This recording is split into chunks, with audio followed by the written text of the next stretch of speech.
live now. Okay, everybody. Welcome to this virtual program from Los Angeles Museum of the Holocaust. We're so happy to have you participate in this program. I would like to first start by acknowledging our schools that are here today with us, tuning in. We have Alliance Collins Family High School, Bethel Christian School, Beechwood Middle School, Endeavor College Prep, and Upland High School. Upland High School also tuned in on last week. So we have today over 200 students listening to this talk. So we thank you so much. We thank your teachers for being here. Today you have the honor and privilege of listening to Phil Raucher, a Holocaust survivor from Poland, who will share his story with you. And afterwards, those who are tuning in on Zoom can type in questions in the Q&A box, and those listening on Facebook can type in questions in the comments. And Phil is also here with his wife, Virginia, who always comes for moral support when Phil speaks at the museum, and she's here on Zoom as well. And we're so happy and honored to have Phil and Virginia as part of our community. So Phil, you can start sharing your story, and thank you so much. Okay, is it my turn? Yeah, I think so.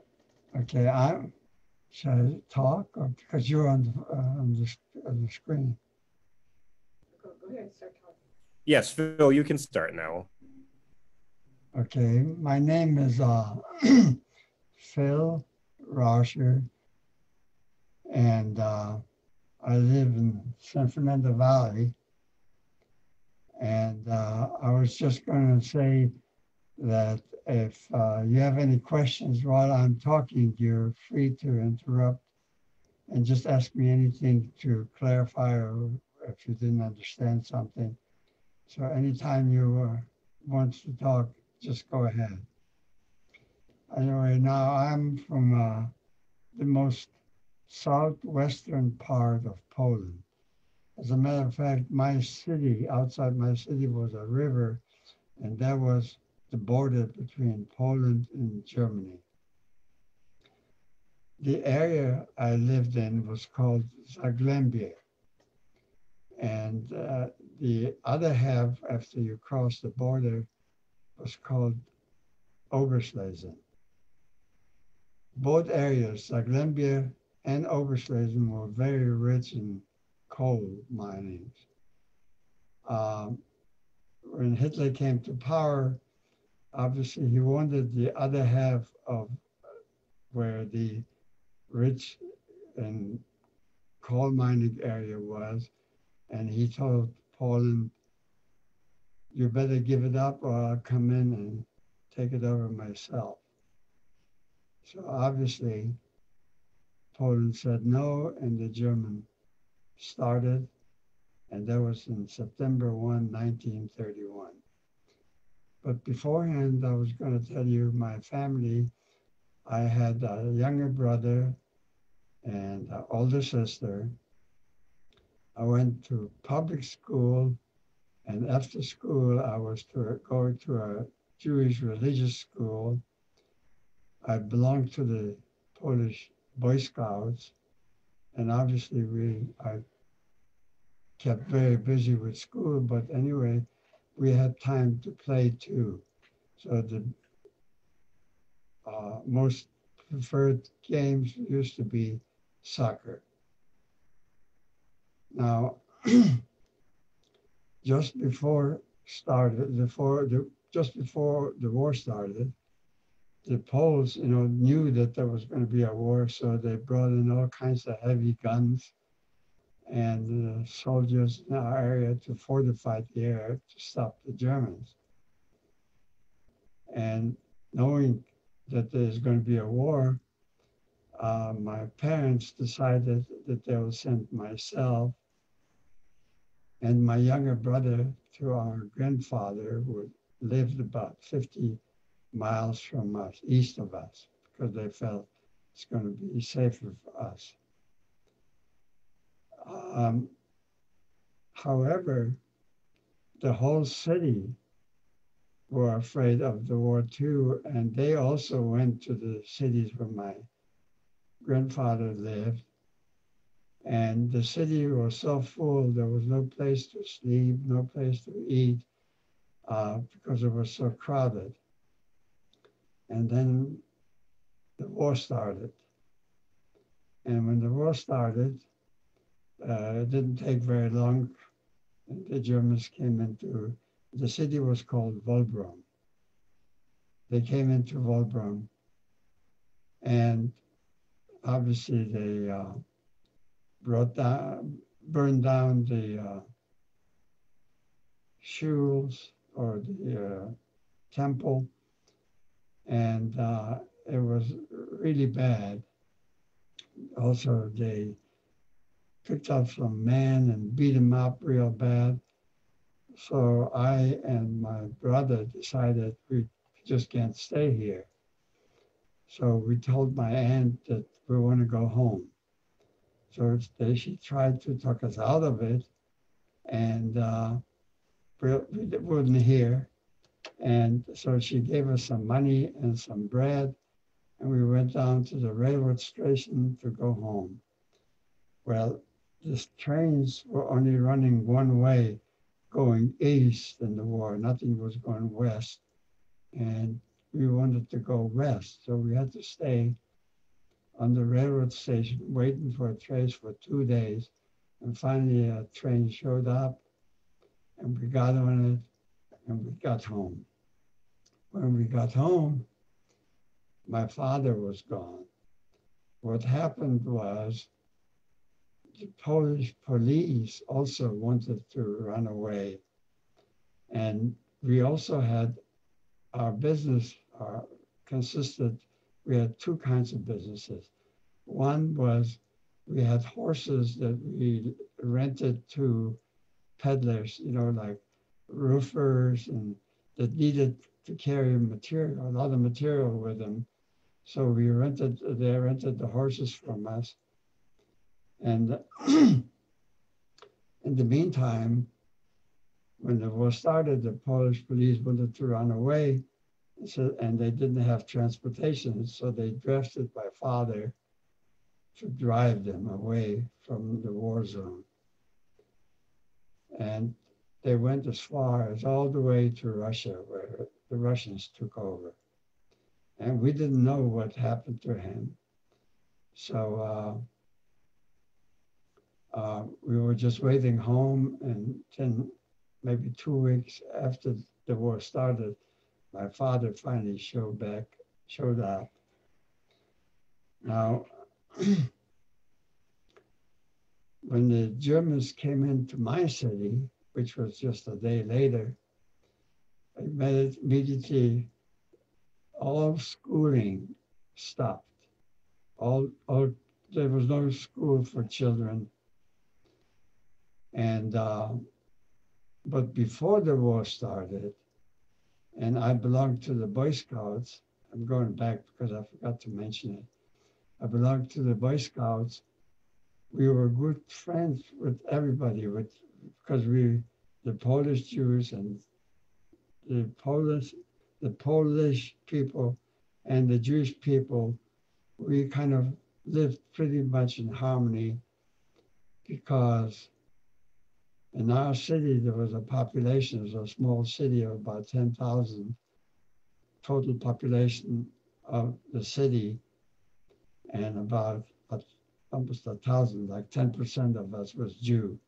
And because we were all going to the same school and belonged to the Boy Scouts, we were marching, on the street on national holidays and all that.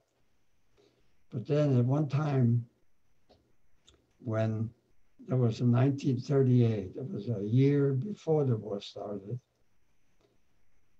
there was what they called the Kristallnacht in Germany.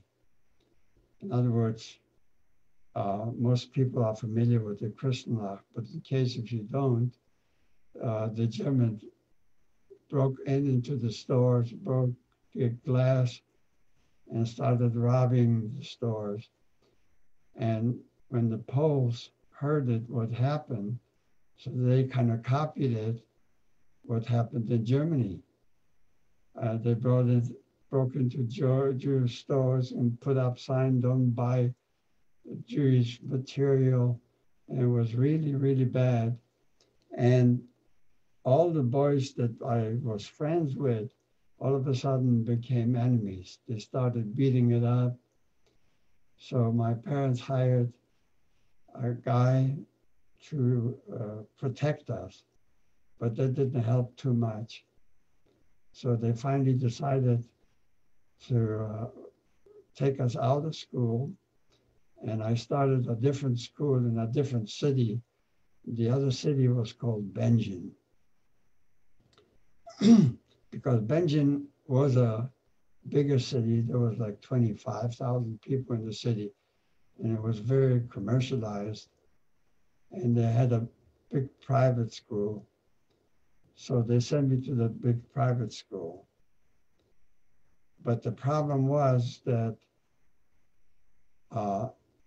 getting to school, I had to take a streetcar because we had all the cities in Zagłębie, which was like 5 cities, were connected by streetcars. We can go from one city to the other. And the distance from where I lived in Czeladz to Benjamin was about 2 miles. It was not very far. And in Czeladz, because there was a small city, there was no high school. So, and because compulsory school was just public schools up to 5th grade. And at that time I was in 4th grade. I was just starting the 5th grade because I was 12 years old. And anybody that went to high school had to go to Benjamin, to the school where my private school was. And they kept beating us up on the streetcars going to school. And that was a big problem too. So finally, before you knew, the war started and the Germans came in. And number one, they picked up all young men and they crippled them. They beat them up real bad.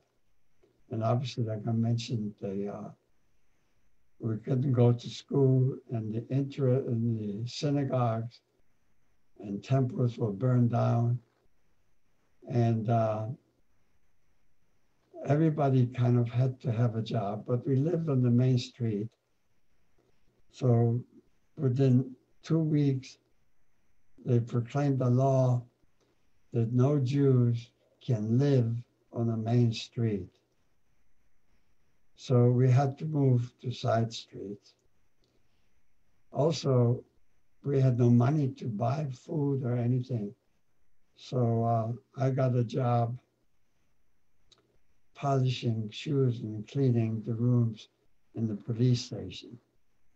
And they paid me with whatever food they had left over.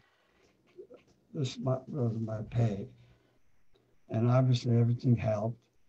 And then like my father came home. And when he came home, I worked there at this police station for a while.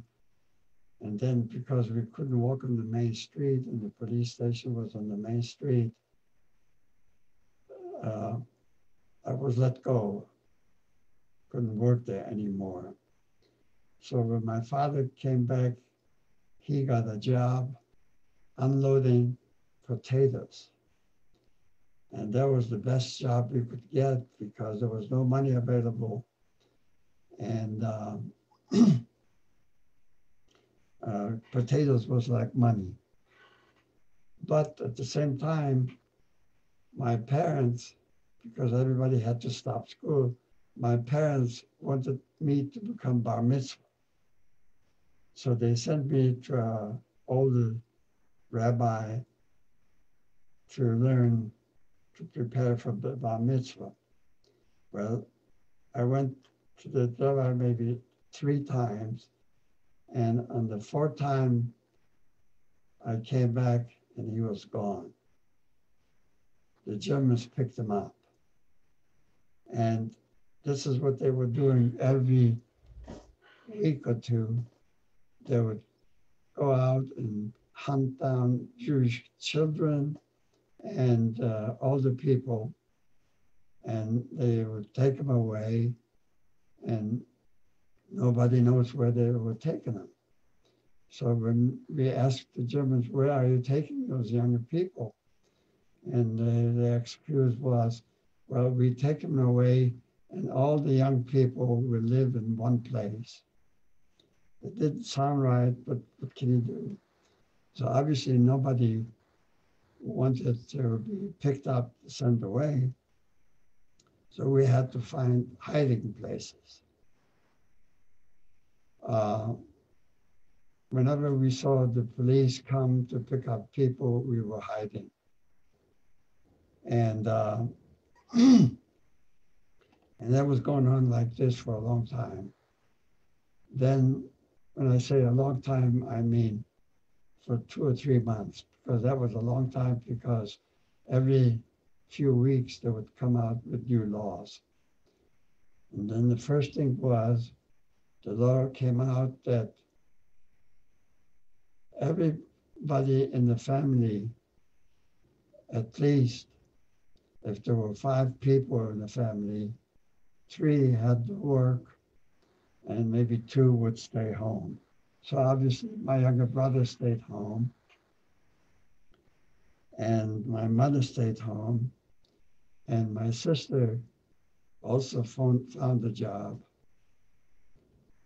And in the meantime, they kept coming and picking up people. And the conditions were very, very bad. Now, we had this grandfather, like I said, in Wolbrom. So my grandfather wrote a letter to us and said, you know, we heard what's going on. Why don't you come to live with us? Because where we live in Wolbrom, none of this was going on. Now, the reason why things were going on in Zagłębie, where I live, and not in Wolbrom, was because the Germans right away annexed Zagłębie, where I lived, and they called it Oberschlesien. It's part of Germany. So they had laws that were enforced in Germany. And when my grandfather lived, they had laws that were enforced by the Poles. And that's why they didn't have all this thing going on. So they decided to send my brother first to Wolbrom. But because there was a border and we had to hire a smuggler to take him over the border, the smuggler said, we can only take one person at a time. And so they decided to take my brother first because he was younger and he was more in danger. So I was supposed to go next. And it took about 2 weeks after I was supposed to leave. I was packed and I was supposed to leave. And word came that the SS in Wolbrom, because it was Poland, came in and picked up the whole city, everybody, young and old, and they took him to a place called Sobibor, and obviously they were all killed. Now in those days, instead of using gas, because the gas was not in existence very long, the Poles used diesel engines. And the discharge from the diesel engines, because when people came there, they took them to showers and they pumped in the gas from the diesel engines into the showers, and everybody obviously died. It then changed to where we couldn't live on the little streets or side streets. We had to move to a ghetto. Now in the ghetto, the laws also changed that everybody that had to work for a German or a German company. So I got a job and I worked for a German that took away from a Jew a furniture factory. Now the furniture factory was kind of pretty safe because it was owned by a German, and so they considered it as a positive for the German. My sister also found a job that worked for German, they were making German uniforms. So that was beneficial for the Germans too. And then after working there, even though we had to move to a ghetto and we lived in the ghetto, the German would still come and pick up people and send them away, nobody knew where. So we still had to hide. And we had a hiding place because it was like a two-story building, and on top of the second floor was a attic, and we used to hide over there. But then finally one day, the Germans came in at the workplace where I worked for the German and picked all the Jews out from the factory. We were 6 guys. They picked us up and they took us first to a jail in my city. We were in jail for 2 days, and then they took us from the jail. They took us to a bigger city, which was called Sosnovitz, which was also in Zagłębie. And in Sosnovitz, they had a place where they brought all the Jews from the surrounding areas, and they had a selection. Either they picked you out, they selected you to go to work, or they selected you, they didn't know where the people went, but they selected you not to go to work. Well, my parents felt like they were trying to get me out of this place where the selection was. And so they smuggled in a bottle of soap water, and they asked me before the selection starts to drink the soap water, and the soap water will probably make me nauseated and I'll start vomiting, and then they'll send me with the sick and old people. Well, I decided not to drink that soap water. That was the first time in my life that I disobeyed what my parents told me to do. So I was selected to go to work. After 2 days, they put us on a truck and they took us to at that time it was a labor camp. Now, I forgot to mention, at first when we left on the side streets, we had to wear armbands. And the armbands were a white armband with a blue star. And we couldn't walk on any main street. There was only certain streets that we could walk on. And then later, when we had to move to a ghetto, they changed from the armbands to a yellow star. We had to have sewed in a yellow star in front on the breast, chest, and on the pants. And the job where I worked was quite a distance from where I lived in the ghetto. And so I had to walk. It took me about an hour to get to work because I couldn't walk on the streets, and I had to walk through the fields. And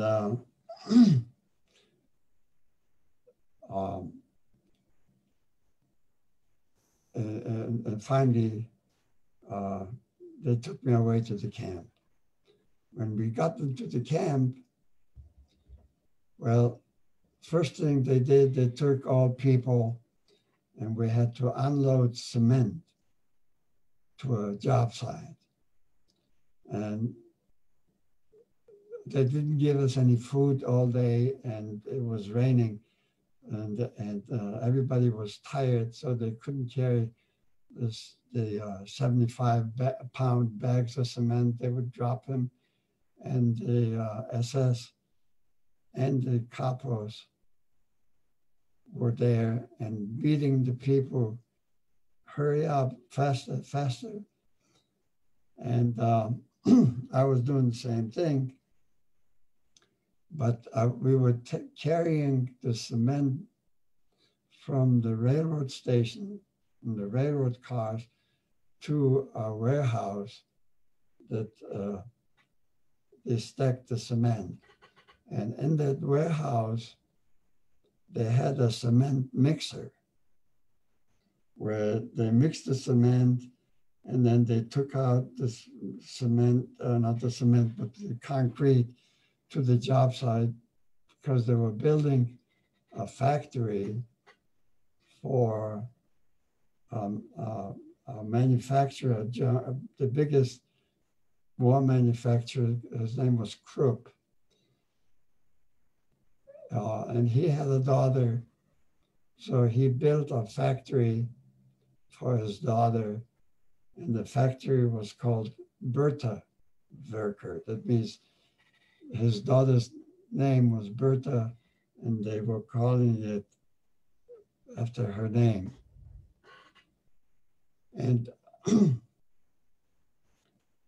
the guy, the cement mixer guy, told me, "You stay here with me, help me with the cement mixer.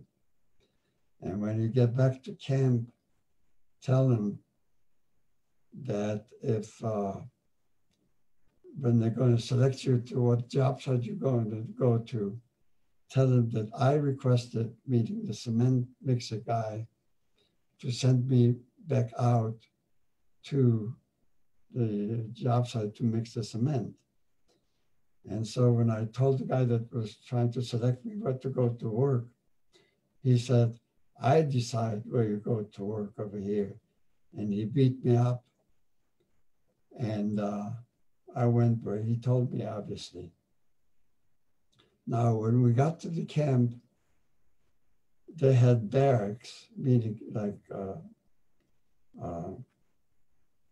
big buildings, one-story buildings, and they divided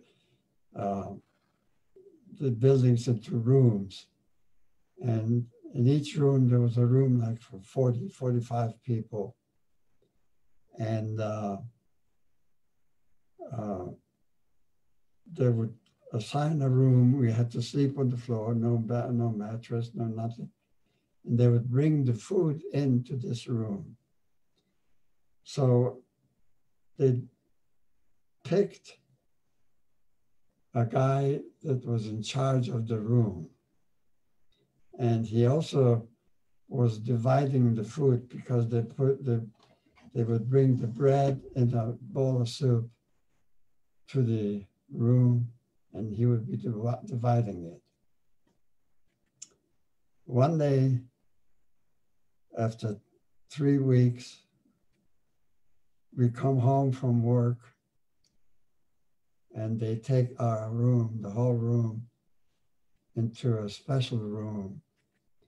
And we notice that that room is something that they were dispensing all kinds of what they're going to do with you. Well, they told us what happened.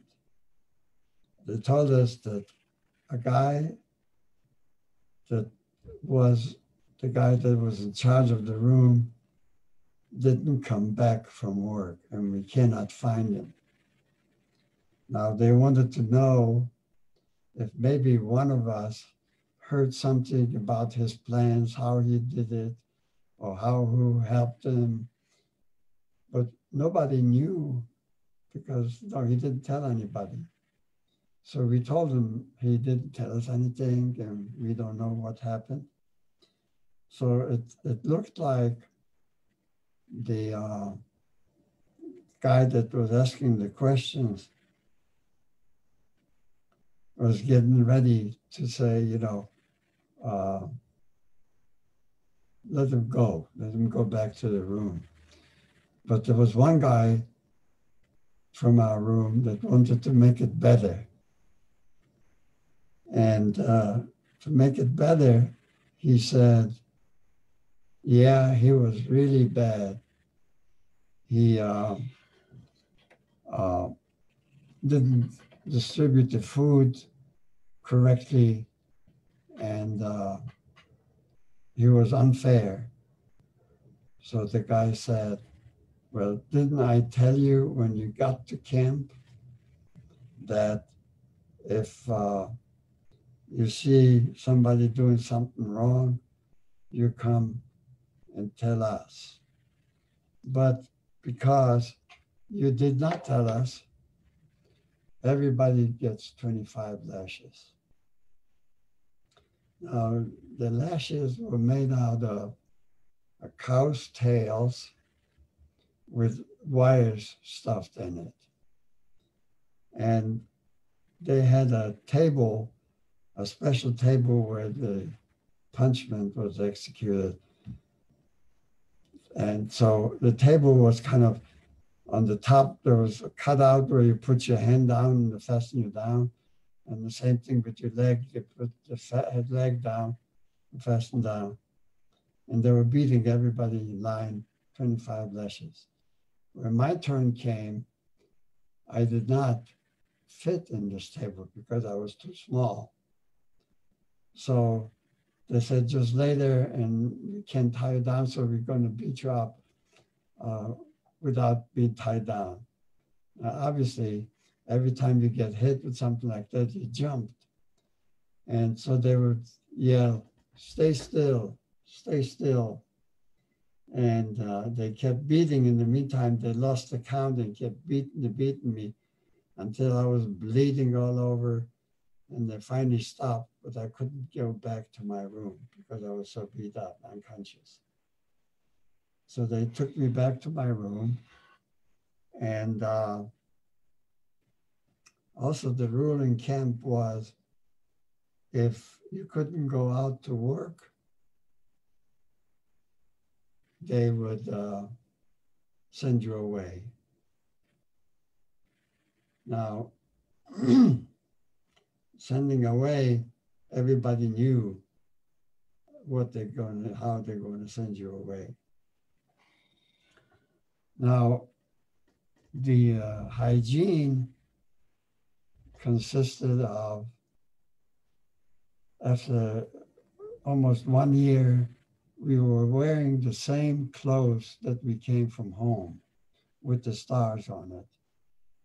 And obviously, we got lice. So the cleanup consisted that every Sunday there would be an Entlausung, where you have to sit at a table and you would have to find the Laos in your clothes and kill them. That was the cleanup. And the bathrooms, there was only 2 spigots or faucets in the bathroom. And the bathroom consisted of, we had to dig a big hole, like 40 feet long and about 5 feet wide and about 10 feet deep. And they put a tree in front of it. And this is how you went to the bathroom. Now, the problem with that was that every so often the assessor would come in and start yelling, "You dirty Jews, you dirty Jews," and would just go down when people were going to the bathroom, just push one in. And that's how you died in the bathroom, because you couldn't get out. You, what's the word, you know? But anyway, you couldn't get out. And it was really bad. And then it was going on like this for about 2 or 3 weeks. And wouldn't you know, my father that was brought to the same camp I was brought in. So obviously I couldn't go out to work, and he helped me out. So he did everything he could, you know, to give me some food. And finally, I got back to work. And after a year being in the labor camp, they sent us to a new camp. The first camp was called Markstadt. The second camp was called Fünfteichen. And so when we got to Fünfteichen, we had to unclothes, and they gave us new clothes. And the new clothes was the striped clothes with stripes. And you got a pair of pants and a jacket and a hat and shoes. Now the shoes were made out of wooden soles, which was really hard to walk. And they would sew on a tag on the breast and on the pants with your number. In other words, they didn't number our hands like in Auschwitz, but we had a tag with a number on the uniform.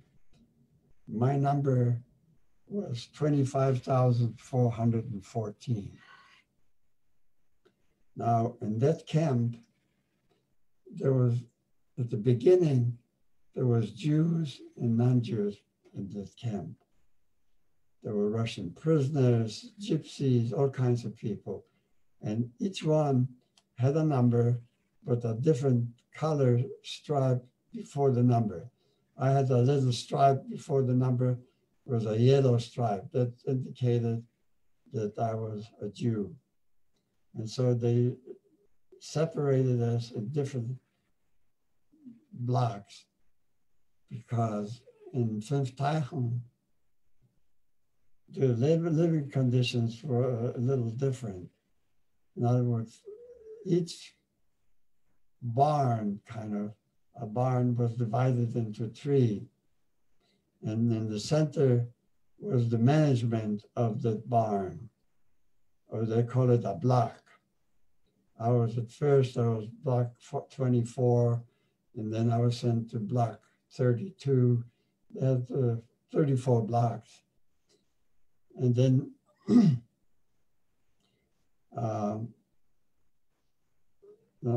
we had to, the beds consisted of bunk beds, 3 bunks high.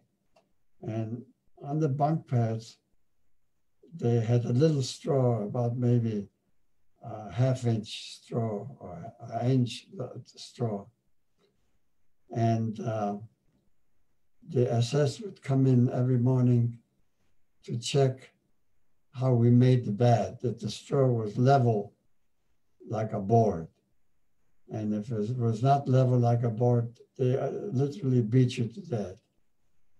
And so I found a way to survive all this, I traded with a guy that had the lower bunk with the upper bunk, which was the third bunk, because the guys from the lower banks were so tired and beat up that couldn't get up to the third bunk. So they were glad to change. And I noticed that the advantage of being on the third bunk was, number one, they would not climb up to see how the bed was made on the third bunk. And number two, in the winter, it was much warmer than the lower bank. And so it was going on like this. And they would count you. They count you 3 times a day. They count in the morning when we went out to the job site, when we came back from the job site. Now, they counted in the morning because, number one, a lot of people died during the night, and a lot of people got killed, like what I said, when the SS would come in and if the bed was not made right and what have you, they would beat you to death. So they count you.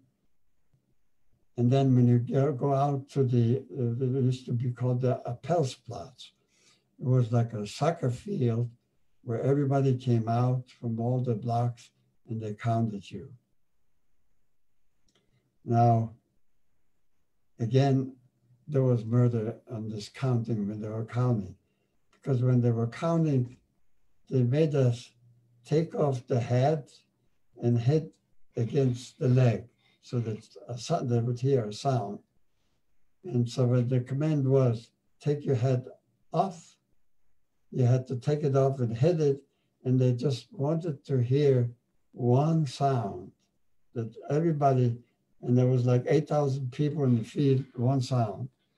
So the SS would walk around and with the German shepherds, and obviously not everybody was in sync, and they would keep beating you up.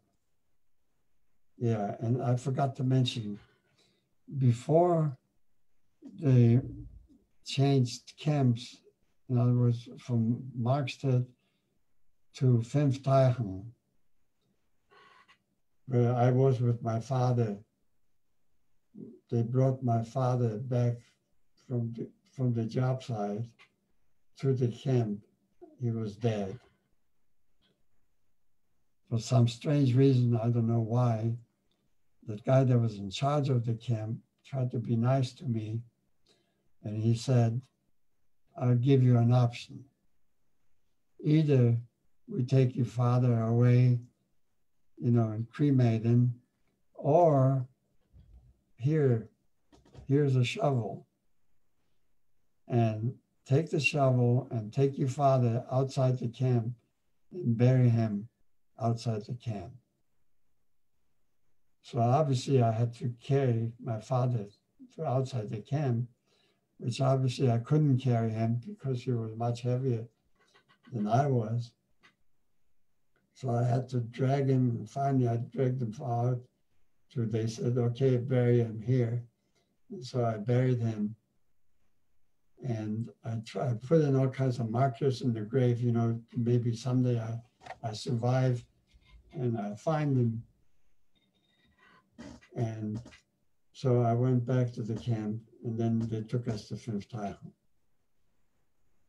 In Fünfteichen, the way I survived was, number one, by that time, construction was going up, so the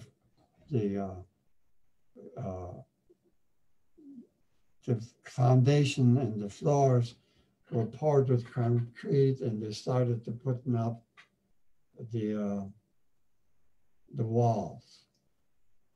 So my job then was to take the 4x4s, 4x6 from the railroad station and bring him to the job site. And that was quite a distance you had to wear.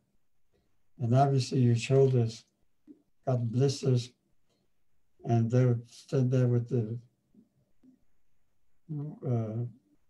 head as faster, run faster. And then after a while, where the walls were up and the columns were up, they brought in girders. And the girders were like 40 or 50 wide, long. You know, the girders go between the columns. And there were like 4 or 5 girders on a railroad car. And they were so long and thick, about a foot thick. So we had to carry those girders to the job site. And they had like 50 or 60 people trying to lift it up, to put it on the shoulder. Obviously, we couldn't lift it up. And so finally, they were hitting us, they were up, up, up. Finally, we did lift it up and we started walking. But they did not sort out the people, taller or shorter one on one side. They were all mixed up. So obviously, the taller people had to carry more weight. And so they let go because they couldn't hold it up anymore. And the whole girder would just fall down on top of them and squash them all. Now, I was lucky because my job became to unload the girders from the railroad cars to the ground so the people can pick them up and take them away. So they gave me a crowbar. And with the crowbar, all by myself, I could unload the girder. Not only unload the girder, but after you unloaded the girder, you had to push the railroad car to make room for the other girder to be unloaded. And I could move the railroad car with the crowbar all by myself. And so I was not beaten up so bad. And once the girders went up, we had to distribute the 4x4s or 4x8s between the girders, the joists.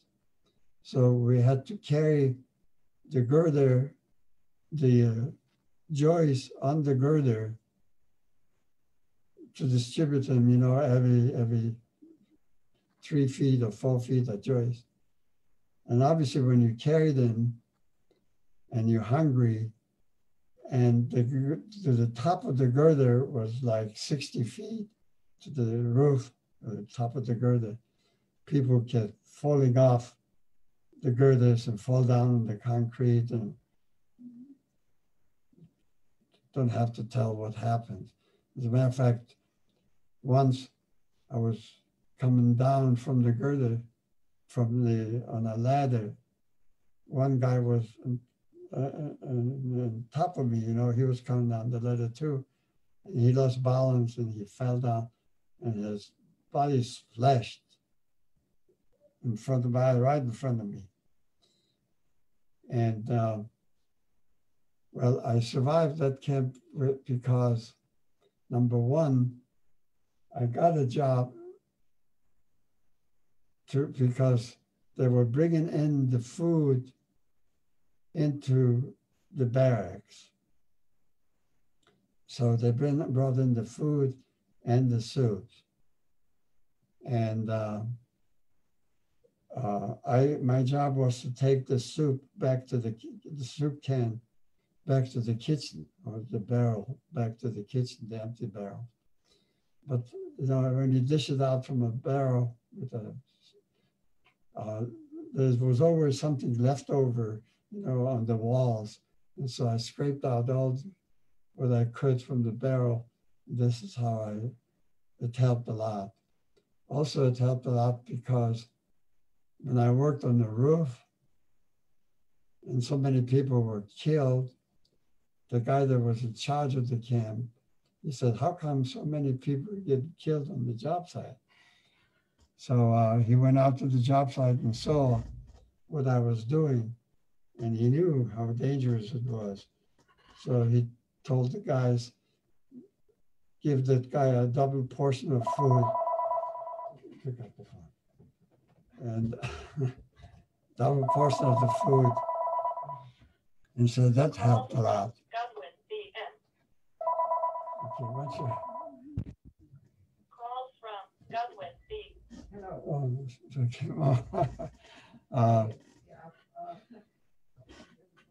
Whatchamacallit, I got interrupted here. Yeah, that helped.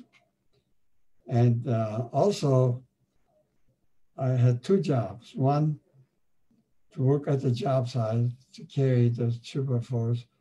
And later, they gave me that I had to distribute the tools like hammers, you know, to nail out the 2x4s to the workers. And so they gave me all kinds of tools to distribute to the people. Now, the hammers were not padded or anything. The hammer was all one piece of cast iron. And in the winter, I had to pick up those cast iron pieces. They froze to my hand. It was so bad. And I finally got sick. And then when I got sick, in the morning, you know, when they counted us in the morning, I just couldn't go, and I pretended that I was so sick I can't get up. So I was sent to that hospital, the so-called hospital. It was not really a hospital because what it was to separate the contagious people from the non-contagious because they were afraid, you know, if the healthy people get contagious. So they put you down with contagious and eventually they kill you there. So they sent me there back to that contagious place. And I guess I just had a cold because after 2 days, I got better. Now, about the same time, the Russians were getting closer. And so the Germans decided that they're gonna take everybody from the camp and march them to Gross-Rosen because the camp Fünfteichen was a branch of Gross-Rosen. And in Gross-Rosen was the headquarters and where they killed the people in ovens and all that. And but when in the hospital, so-called hospital, when the people started to evacuate, you were naked. But because I felt better, they said, go out, and they gave me another uniform because I qualified to go on the march. So I got this uniform and I'm going back into the room in that hospital. Outside, there were people that didn't have clothes. They were crying and yelling because everybody wanted to go leave the camp. But I made up my mind that I'm not going to leave the camp. I stay here. Whatever happens, happens. And I gave away my clothes. And I knew when the people started leaving the camp that there will come a time after everybody left that the SS would inspect all the room if everybody left. So I looked around and I saw a big pile of dead bodies. I said, oh, that's a perfect hiding place. So I just went in and covered myself with the bodies. And finally, I heard one of the top assessmen came in to inspect the room, and he said, they're not going to go anywhere anyway, so let's go. And so they left me there, and the camp left. When they left, I noticed, because that hospital camp was also enclosed with a chain link fence, so that it was in the camp, it was a smaller camp for the hospital. So I noticed, and this camp where I was, a smaller camp, the hospital, was close to the fence. I noticed that the SAS with the German shepherds were gone. And there were some German civilians and with little dogs. So I figured, well, something is going on. So I left the room and got into the kitchen. Nobody stopped me. And I got as much food as I can. And then a few guys that were hidden came out too. And so we were all out there, and we were trying to decide what to do. So we went to the gate and broke the gate and got out the camp. And while we were getting out, the Russians were approaching us. So right away we knew what happened, that the Russians came in. So, but we still were in our uniforms. So we left the camp and we went into the first village. And we got into a house because we needed some food and also needed some clothes. So we got the civilian clothes. Now, when the war was going on, the Russians, when they invaded Germany, they invaded it like in a triangle type. And by the time they came to my camp, there was the tip of where the Russians stopped. So when we got out of the camp, well, to the right and to the left of the highways were Russians and dead bodies, the Germans' bodies. And we were in civilian clothes. So the Russians would pick us up and they say, what are you doing here? Because the shooting is going on here, the war is going on here. Well, you must be a spy because a normal person is not going to be here. So they hauled me away, they wanted to kill me. But overnight, I was able to escape. Should I stop because it's been over 45 minutes? You can finish up in a few more minutes, and then maybe afterwards we can do some questions because some of our students and audience members have some questions. Okay. Well, so I escaped, and again they caught me, some other Russians, and they put me on a farm. So my job, because the farm had sheep, I was to take the sheep out to graze in the field and then bring them back home. And they had a sheepdog that was taking care of the sheep. And that dog was so smart. And so food was not a problem anymore because I was on the farm. But I figured, well, I can't stay here. I have to go home. But going home, you needed some money to buy food or even to go on the railroad or the track. And so I figured I'll go out into town where the railroad station is and kind of figure out how to get on the railroad on the car. And I took my dog with me. So all the people on the railroad station wanted to buy the dog. So I sold the dog, went back on the farm. And when you know, a day later, the dog would come back. So what I did a few times, I went to town, I sold the dog, So I accumulated some money. And then I finally got on a railroad car, and I figured I'm going to go home, meaning back to where I came from Czeladz. When I came home, I was the first Jew. And well, finally somebody took pity of me and gave me a room and gave me a job to train horses. You know, horses when they have to be trained to pull a wagon. And they would always send me to where the streetcars were, and there was a noisy, and the horses almost killed people. So I said, forget that. So I left. I figured I better go to where I was with the Germans on the farm than over here.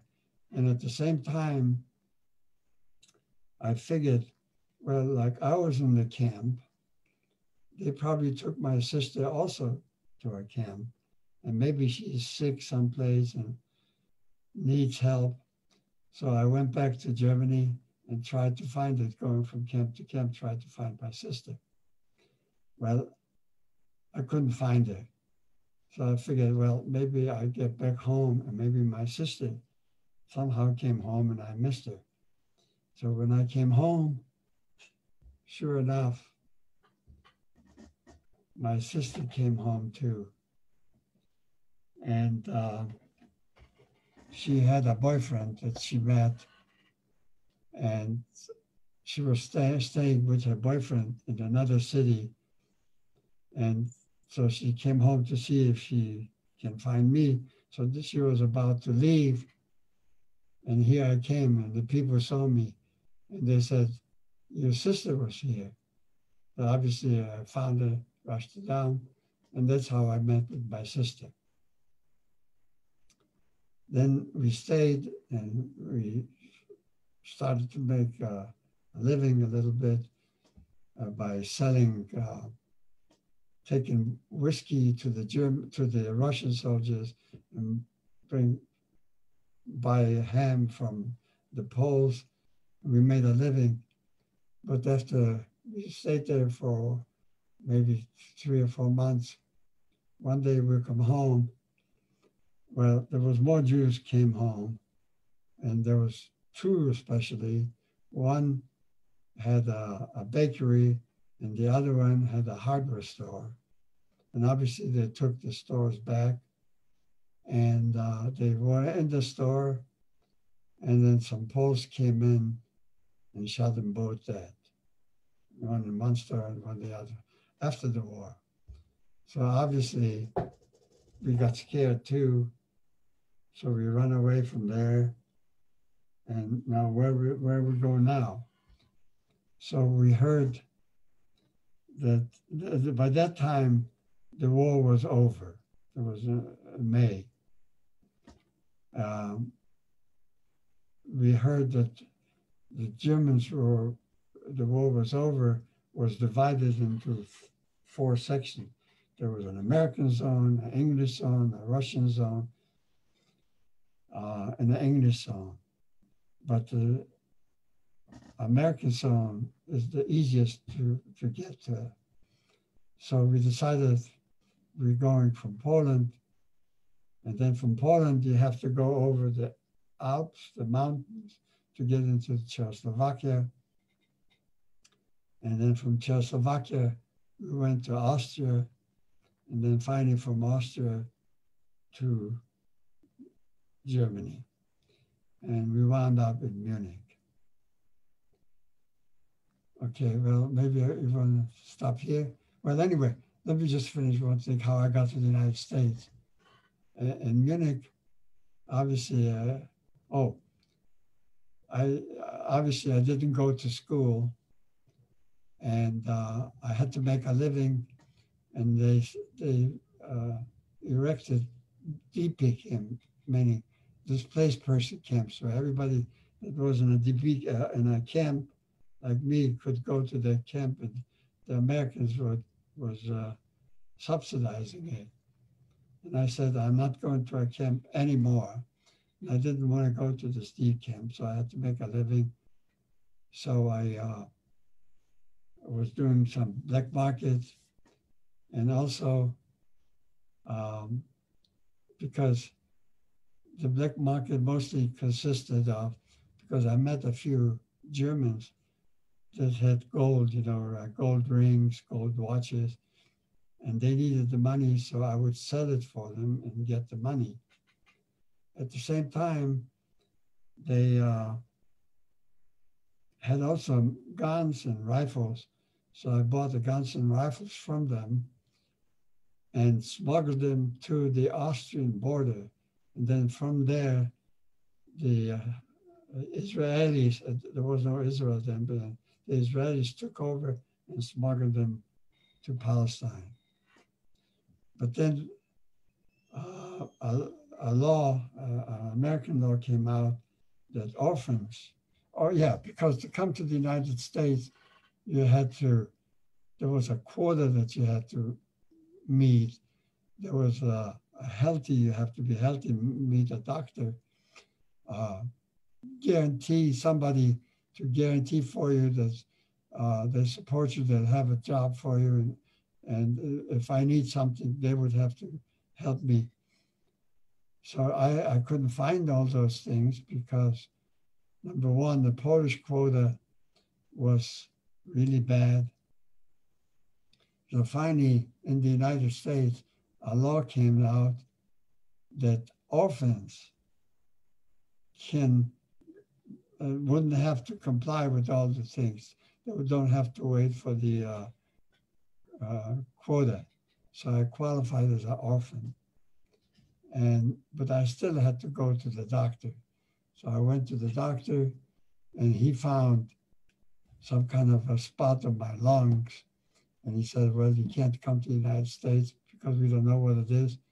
You have to wait a year, and if the spot goes away or if it stays the same, then we let you go. Well, I had to wait a year. After a year, it got better, and I could go to the United States. So they transported us from Germany on a Navy ship. It was called the Bletchford, General Bletchford. And it took us from Bremerhaven to New York. It took us 12 days. And it took us so long because 2 days before we got into New York, the ship broke in half, the top broke in half. So obviously the sailors came up with all kinds of welders and stopped welding it up. And finally we got pulled in to New York. Okay, I stopped because I have more, so let me have some questions, maybe I can answer. Okay, well, thank you so much again, Phil, for sharing your eyewitness account for us. Before I start with questions, I just want to let you know that so many people who are watching have typed in comments just thanking you for sharing your story and just admiring your courage and everything that that you're doing for us today. So thank you. Some of the questions we have, the first one, how did you keep hope during such a difficult time? Well, I didn't have hope, but I never thought of hope. The hope was how to get some food and stay away from beating up. And we had a wish. And the wish was to drown in a barrel of soup, because the food was the most important part. And you didn't have time to think, eat it, because you had to get up like 4 or 5 in the morning, walk to the job site, and with all those things, counting and what have you, by the time you go to bed, it was like 10, 11 o'clock. So you just fall asleep without even thinking. And was there anything that helped you stay strong? And how did you see other people in the camp helping each other? No. Everybody was on their own. This is, if you're okay with this, this is a bit of a personal question, but did you maintain faith when during the Holocaust? And No. You didn't have time for anything else. have you ever been able to visit the place where you buried your father? Yes. Yes, I was back in Poland and went there, obviously, but it's a wide open field and there's a fence around it because it looks like there were more people buried there besides my father. And there's a gate. And the gate is made up of painted with a blue and white, like a uniform, like the blue and white uniform. But there's no place, there was nothing to see. I don't know if I was looking east, west, south, because there was nothing.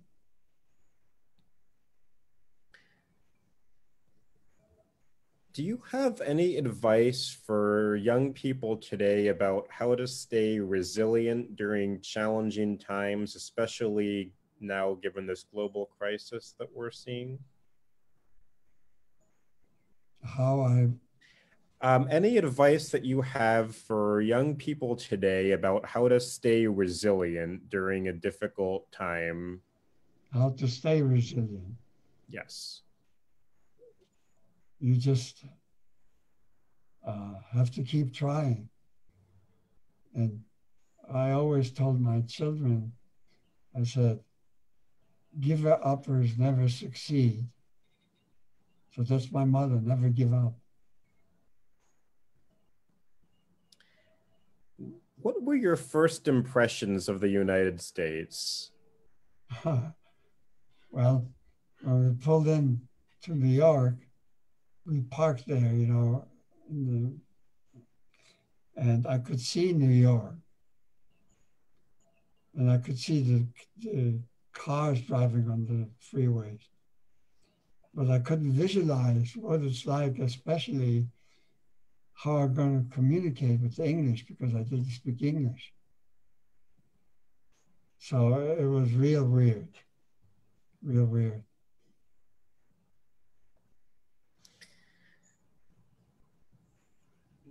Did you ever find out what happened to your mother and brother?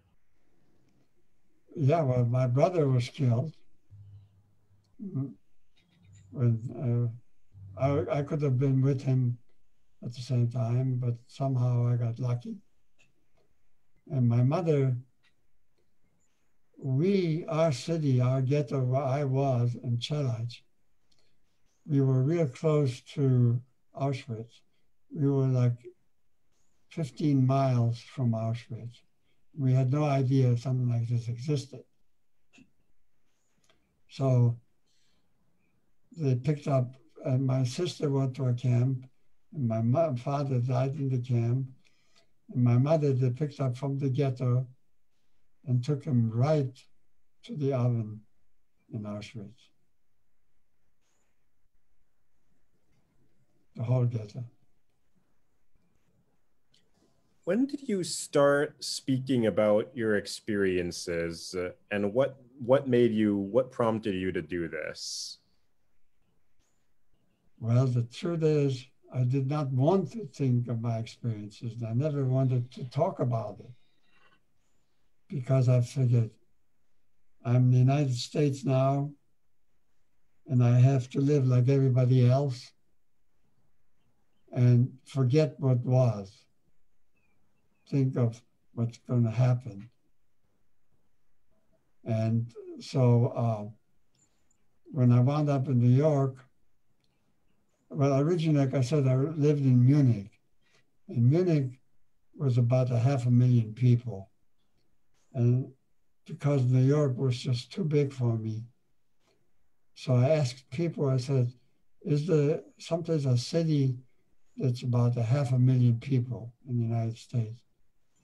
So a guy said, yeah, I know, Akron, Ohio. I said, Akron, perfect. I go to Akron, and Akron is like a village, not a city, because the all the tires are made in Akron, Ohio, and it's all tire factories, and everybody works in a factory. And so I asked people, what do you do in Cleveland? I mean, what do you do in Akron? What do you do if you want to have some fun or something? They said, we go to Cleveland. So I went to Cleveland, and I remember on the bus, I drove over a bridge, there was an underpass with railroad tracks. And there were a lot of railroad tracks. I figured, well, that must be a pretty big city. So that's where I'm going to live. And so I moved to Akron, Ohio. I mean, to Cleveland, Ohio. And in Cleveland, I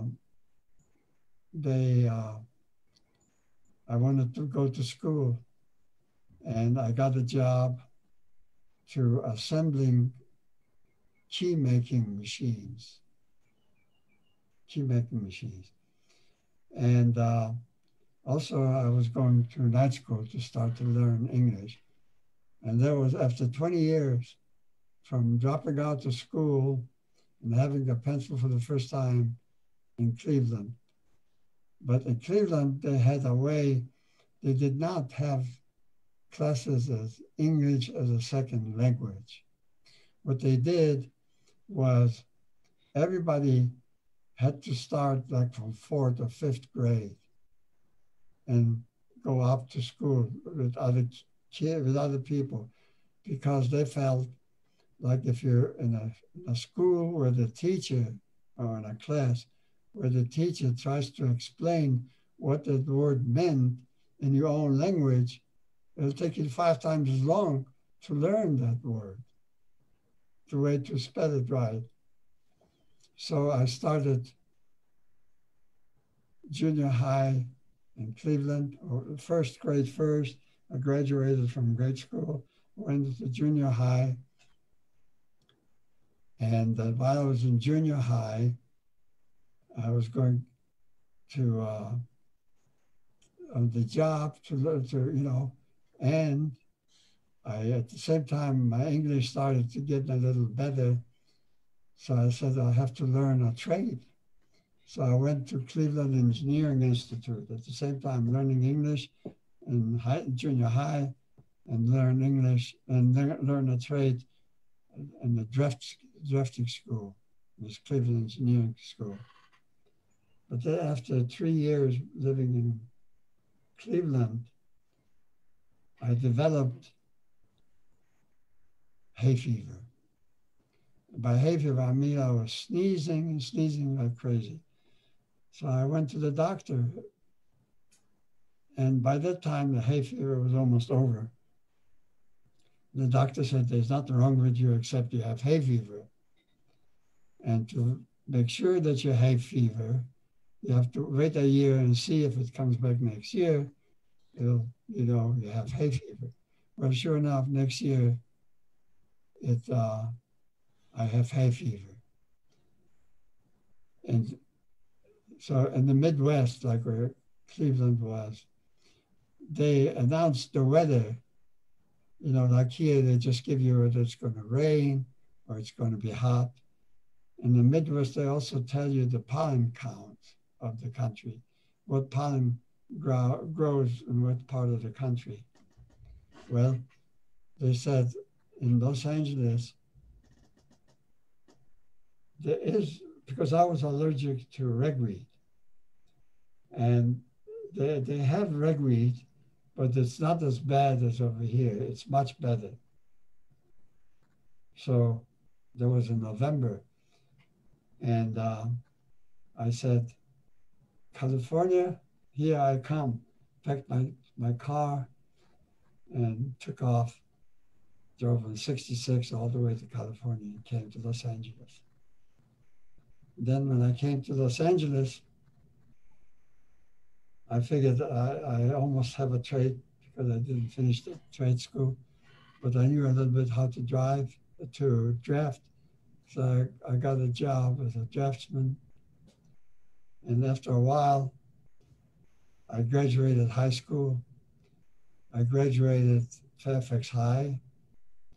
And after I graduated high school, I figured now I'm going to start college.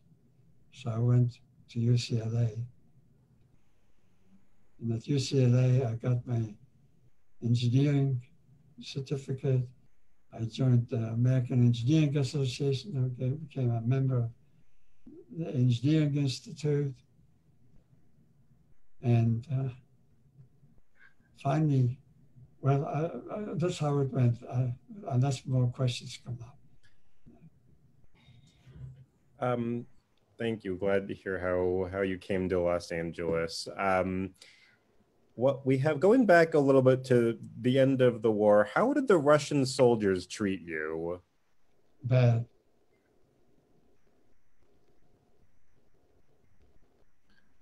Number one, they arrested me so many times and wanted to kill me.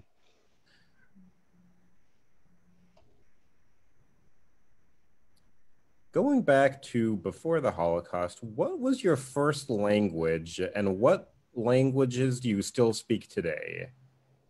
Well, my first language obviously was Polish and a little German, because where I lived, there was a lot of Germans living where I lived, because also they work on the coal mines, you know. So before Poland came into existence, you speak Polish. But then after the First World War, when the Germans lost the war, they gave Poland the other part where the coal miners was. Like I said, where I lived was called Zagłębie, and the other side was called, in Polish, was called Śląsk. And the Germans were given to Poland after the First World War, that part of Śląsk. So they spoke German, but then the Poles forbid them to speak Polish. So they spoke a little German, most of the time Polish. So I spoke Polish, German, and Jewish or Yiddish at home. And now I speak a little English on top of it. And I understand a little bit Portuguese. And I'm guessing you understand Portuguese because your sister went to Brazil, where she lived for the rest of her life, right? Right, right. And you would visit her in Brazil from time. Right. How do you observe Holocaust Remembrance Day? Yes. Is there anything special that you do every year for it? Well, I come to the Holocaust Museum. That's one thing, but nothing special. Well, I want to thank you again so much, Phil, for sharing your story with us today. And I know just before we close, we actually have a few photos just that we'd like to quickly show. Yeah, I want to say one thing. Oh, yes. Number one, I do not like the word extermination, because when you say extermination, what do you exterminate? Bugs and all that kinds of stuff. And my people, my parents were not bugs. They were exterminated. They were killed. They were murdered, not exterminated. Number one. And number two, they call me a survivor. That's true, I'm a survivor, but I never talked about it much until I heard the word say, call me a witness instead of a survivor. So I would rather be called a witness and not use the word extermination. And on the picture, if the people can see the picture, on the left-hand side is my mother. On the right, on the middle is my sister, and on the right is my father, and behind is my father, and in the back is, she was my father's cousin, but she was also taking care of the children. And every year in our city, we had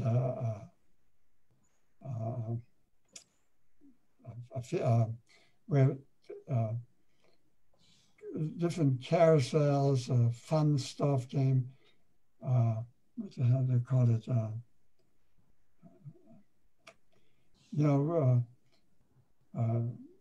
Funny men came in and they would sell that you hang around. It was a fun place. Like a circus. A circus. Well, it was not a circus, but something else. I forget what they called it. Something like a circus. And in this picture, yeah, the circus. And that picture was where we were taken of the circus. By that time, my brother was born. He was on the bottom left-hand corner. And there's a girl to the right, is this lady on the right-hand side. She was our bookkeeper, but she came with us. And in the back of her, that's me. And to the left is my mother, and to the left is my sister, and to the left again is this person that was there in the first picture. And behind is a cousin too. This is my family, except for my father. Well, here's when I was in the Boy Scouts. I had to have an ID in the Boy Scouts. Thank you so much, Phil. And we actually just have one last question for you. How did you meet your wife?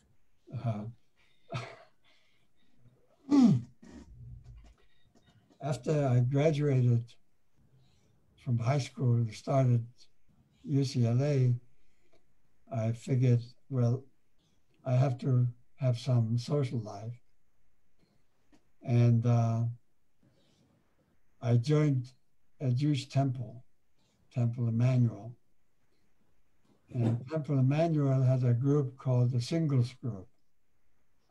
So I joined the Singles Group. And they had, dances and speakers and what have you. So every time they had a dance and I tried to dance with somebody, they would dance with me once and wouldn't dance again because my English was so bad that we couldn't communicate well enough, to carry on a conversation. So I figured, well, I fixed so many things, I have to fix that too. So I started a dance studio, a dance school, and I learned how to dance. And then when I came to the dances, everybody wanted to dance with me. And that's how I met my wife. Finally, I decided on one person, and we always danced together, and eventually we got married.